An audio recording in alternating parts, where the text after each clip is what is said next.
Dobrodošli v podcastu Po desnem pasu. Danes se pa nahajamo v Prekmurju z našo kandidatko za poslanko Tijo Borovič. Živijo, Tija. Živijo, pozdravljena.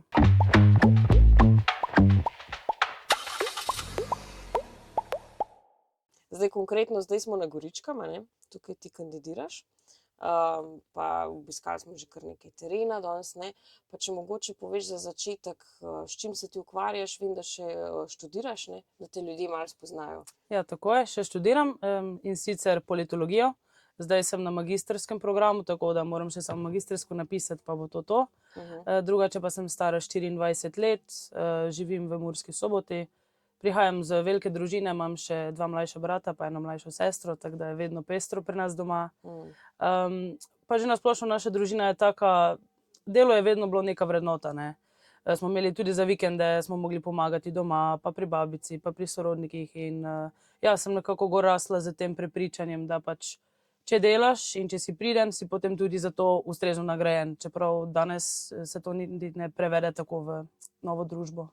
Ja, v praksi danes ni več, delo ni več vrednota, ne, Ne. to je problem. Veliko je tega izkoriščanja sistema v praksi.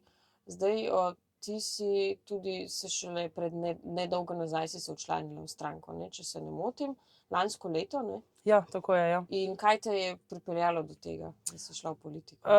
V bistvu to, da nisem več mogla gledati, kaj sedanja vlada dela za državo, ker ne vem, poskušam malo videti v prihodnost, pa malo jemati to, kaj smo v teoriji jemali na faksu in s takšnim delom in s takšnimi ljudmi, ki so zdaj na oblasti, Slovenija ne bo preživela še naslednjih 4 let. In zaradi tega se mi je zdelo, da imam jaz neko dolžnost, da se vključim v politiko in da nisem več tisti kavč politik, ker najlažje je gledati na kavču pa govoriti, kaj en dela narobe pa drug, ampak to, da se ti aktivno vključiš, ne, to je vseeno nekaj drugega. In se mi zdi, da premalo mladih se danes vključuje, premalo, ker mislijo, da ne bodo nič spremenili, da nimajo možnosti in ja, jaz sem tu zato, da to spremenim. Pa v bistvu si že zelo hitro, ne, dobila tudi priložnost, da kandidiraš za poslanko v Državni zbor. Kakšen je občutek, se ti zdi to? Ne vem, si mogoče kaj ustrašila, ko si dobila to priložnost, ali si tako bila takoj pripravljena, da zagrabiš to pač na polno, ne? Kako se ti to zdi?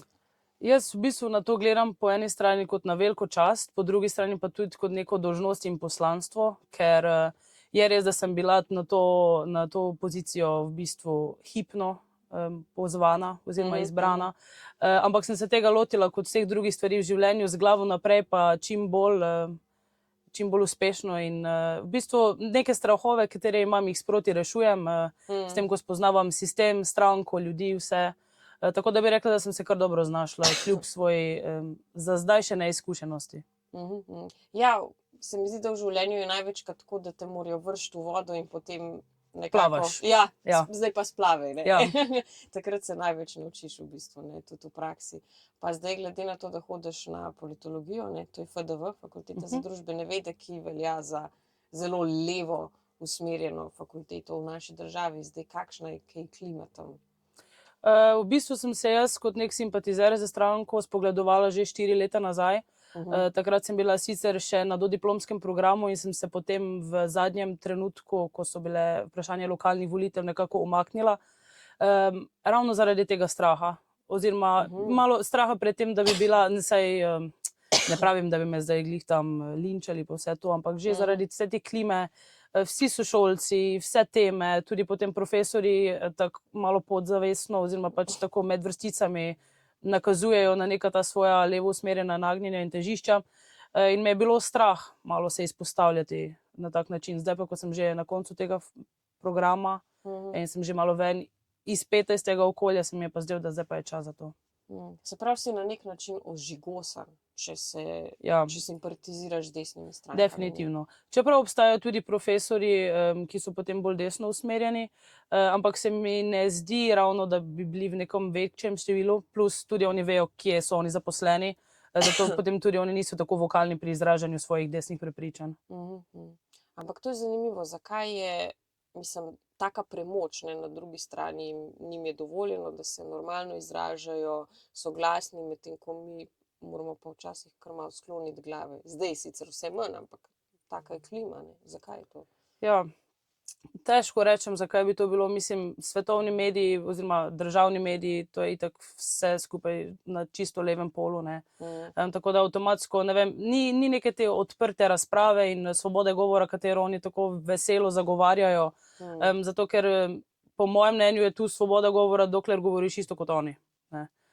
Kar seveda ne bi smelo biti prav, ker se neka odprta, mislim, mora se odpirati prostor za politično razpravo za vseh polov, ker na koncu koncev smo vseeno ljudje in se mi to ne zdi pravno.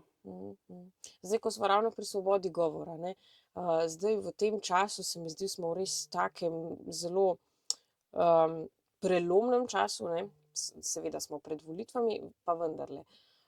Zdaj pojavilo se je veliko kritik na račun Gibanja Svoboda, ljudje so nezadovoljni z vlado in ker so dobili take negativne odzive na socialnih omrežjih, so kar naenkrat lahko rečemo, da so si izmislili, no, da so žrtve kibernetskega napada. Zdaj, kaj ti rečeš na to? Ne?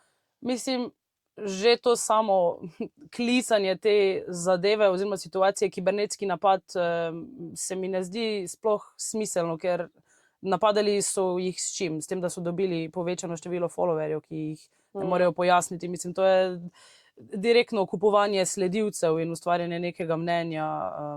Seveda se potem oni zdaj delajo žrtev in so ogroženi zaradi tega, ker bi radi, da se ljudem zasmilijo in pač stopijo skupaj proti drugim, torej nam, ne, tako da to so čiste farse, no, da zavedejo občinstvo.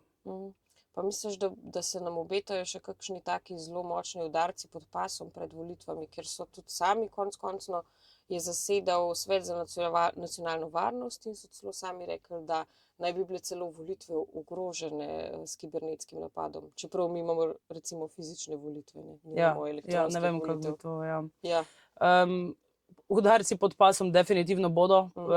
Bolj bo blizu datum volitev, bolj jih bo strah, bolj bodo udarjali z vseh strani. Tako da niti ne moremo biti pripravljeni na vse, kaj nas čaka, po mojem, ampak vseeno je prav, da smo dobro pripravljeni na vse. Zdaj, kako pa se ti soočaš, ne vem, s tem, da si pač zdaj se politično izpostavlja v svojem lokalnem okolju, ne vem, strani družine, prijateljev, kakšni so odzivi? Pa tudi, ko hodiš po terenu, so pozitivni odzivi, negativni? V bistvu družina me neizmerno podpira, to je res. Pri prijateljih je pa nažalost tako, da je večina zasidrana v nekih levih stališčih. Sem dobila že precej kritik, ampak hvala Bogu, na koncu vseeno prevlada to, da me poznajo kot človeka. Čeprav se tudi bojim in nekako tako pričakujem, da ko se bodo bolj bližale volitve, bo tega še več. Drugače pa moje izkušnje s terena kažejo to, da ljudje predvsem na Goričkem rabijo nekoga, ki bi jih poslušal, ki bi jih zastopal, njihove probleme, in se mi zdi, da so želeli nekoga takega, ki jih zastopa, pa tudi večina stališč oziroma vse tisti, ki se dejansko pogovarjajo z mano, bi rekla, da se kar pokrivajo z stališči stranke in posledično tudi mene. No, to je lepo slišati, no. Kaj pa zdaj, če greva predvsem na lokalno raven, ne? Prej si se pogovarjala z enim gospodom glede snegoloma, ne? In da tudi ni bilo nekih odzivov strani vlade. Zdaj, kaj se dogaja na tem področju? Kaj se je zgodilo, no, točno tukaj? Ja, pri nas na Goričkem je bila škoda res neverjetna. Imam tudi enega sorodnika, ki je drugače električar, in je rekel, da take škode v vseh svojih 40-50 letih delovanja še ni bilo. To, kaj je zdaj tu sneg naredil, podreto drevje, šole so bile odpovedan pouk, ker ni bilo elektrike, vse to. In potem so zdaj oni dobili nekako datum do konca marca, da oni odpravijo vse te stvari, če ne je kazen, seveda, ne. In potem so se tu starejši, predvsem občani, pritoževali oziroma mi govorili svoje probleme, da oni sami ne morejo, ker so stari 70-80 let. On ne bo šel tam dreves, ki so podrta, jemati sam na svojo roko, s tem, ko pa čakaš druge, pa to se pa potem spet to zavleče in absolutno ni država naredila dovolj. Ali bi jim naj omogočili neko financiranje ali neko drugo pomoč, ker sami ljudje tega ne bodo mogli storiti. Se pravi, pa prej je tudi v bistvu gospod povedal, ne, da jim je vlada rekla, če ne, pa pač pejte drugam Ja. iz države. To Mislim, pa- kakšen je to odnos? To je skregano z logiko, kako Ja. lahko ti kot nek voditelj države svoje svetuješ oziroma rešitev problema je odseli se. Mislim, halo, to je zdaj skregano z vsemi merili in ona zdaj, kaj, naj se odseli, naj pusti kmetijo, družino in naj gre kam. Ker stanovanj pa tudi ni za toliko, da bi se lahko vsi selili v neke bloke, ne? Se pravi, namesto, da bi se ljudem pomagalo, narodu, ki te je izvolil, se ga raje pač podi iz svoje države, mislim. Ja. Tako kot se podi podjetnike, ne, naj gredo na Hrvaško, ne. Zdaj tukaj je tudi ta problem delavcev, tisti, ki delajo v Avstriji, ne. Jaz s tem problemom nisem toliko seznanjena, ne, ker živim na Gorenjskem, če mogoče malo pišeš to zadevo. Veliko delavcev tu na Goričkem hodi delati v Avstrijo zaradi tega, ker prvo je plača, pa potem drugo, jim je tudi hitreje dostopneje, ne, zdaj edino prvo večje mesto je tu Murska Sobota, ne, in je prav gospod rekel, da do Murske ima tu 25 minut ali pa pol ure, do dela ima pa 15 minut, ne, tako da potem to. In seveda so potem ti delavci dvojno obdavčeni. Hodijo delati v Avstrijo, denar zapravljajo doma, v Sloveniji, tako da prinesejo pač državnemu. Vplačujejo vse. Dvojne davke morajo plačati in so zaradi tega prikrajšani. In ravno zaradi tega se dogaja, da zelo veliko mladih družin, ki živi ob meja, začenjajo graditi v Avstriji, ker je cel ta proces hitrejši in potem bodo tudi ta denar, ki ga zaslužijo v Avstriji, začeli tam zapravljati. Zato se meni zdi nujno, resnično, ker to je vedno problem, še posebej na teh področjih, da se čim prej uredi neka zakonodaja, ta dvojna obdavčitev, da se odpravi in se potem to rešuje tako na ta način. Kaj pa recimo na splošno, kaj področje kmetijstva v naši državi, ne? Zdaj nedolgo nazaj je bil tudi kmečki protest v Ljubljani, kmetje so izrazili nezadovoljstvo.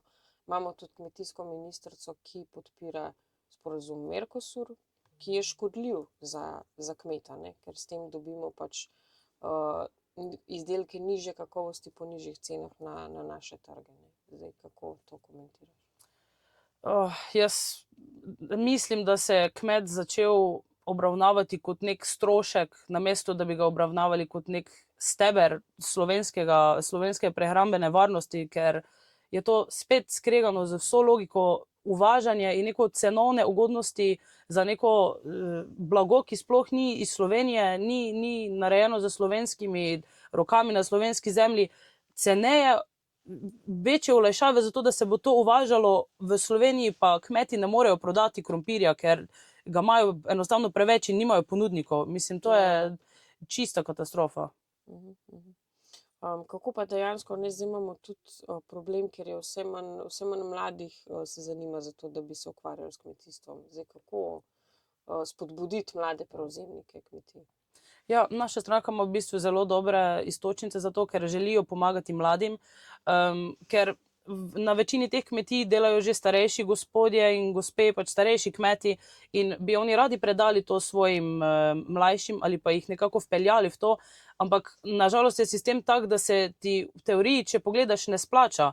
Finančno se ti ne splača, ne splačajo se ti tvoji živci, neke skrbi, konstantno so novi zakoni, čisto je preveč birokracije in naša stranka bi rada uvedla veliko teh pomoči, subvencijo, nižje prihodke, ki bi jih mogli plačati kmeti. Tako da ja, mislim, da so zelo dobre neke te obesti. Pa če greva še malo na področje mladih in pa vključevanja v politiko. Zdaj, mladi so vedno veljali kot bolj pasivni, ne, da se ne zanimamo za politiko. Čeprav v zadnjem času se mi pa zdi, da se ta trend obrača v drugo smer, ne. Tudi ti si v bistvu mlada kandidatka na državnozborskih volitvah. In kakšen imaš pa ti občutek? Se nekaj obrača pri mladih? Bi rekla, da se definitivno obrača, ker jih vidimo, da so bolj aktivni. Čeprav je potem tu spet vprašanje, v katero smer se obrača, ne, zaradi tega, ker so mediji realno tisti, ki pač nekako usmerjajo te tokove. Ampak se mi zdi, že pri mojih prijateljih, bi rekla, na prejšnjih volitvah in to volitvah se nismo ravno dosti pogovarjali o tem, kdo ali kako. Zdaj pa se mi zdi, da mladi želijo neke spremembe in se zaradi tega tudi vključujejo. Mislim, tudi naš podmladek vsak dan narašča, res so številke že odlične in meni se zdi to super, zato ker tudi moj slogan je: na mladih Goričko stoji, ker je pomembno, da se mi zdaj vključimo, zato ker mi gledamo za sebe za naslednjih 60 let ali pa 70 let, koliko bomo živeli. Starejši, ki se pa vključijo, pa za naslednjih 20 in je boljše imeti mlade ljudi, ki se zanimajo za politiko, zato ker imajo nek ta pogled vnaprej. Ja, res je, se strinjam. Pa recimo, če si izvoljena za poslanko v državnem zboru, kaj bi bila ena izmed tistih prvih stvari, ki bi jih uredila? Najbolj bi se zavzemala za to, da bi se odpravila ta dvojna obdavčitev, zato ker sem toliko zgodb iz terena slišala, da se počutim dolžna, da služim kot nek advokat za te ljudi, ki delajo v Avstriji, in se mi zdi, da se o tem ne govori zadosti. Z mano pa se bo začelo. Odlično, hvala lepa Tija za ta pogovor in pa vso srečo na prihajajočih volitvah. Najlepša hvala.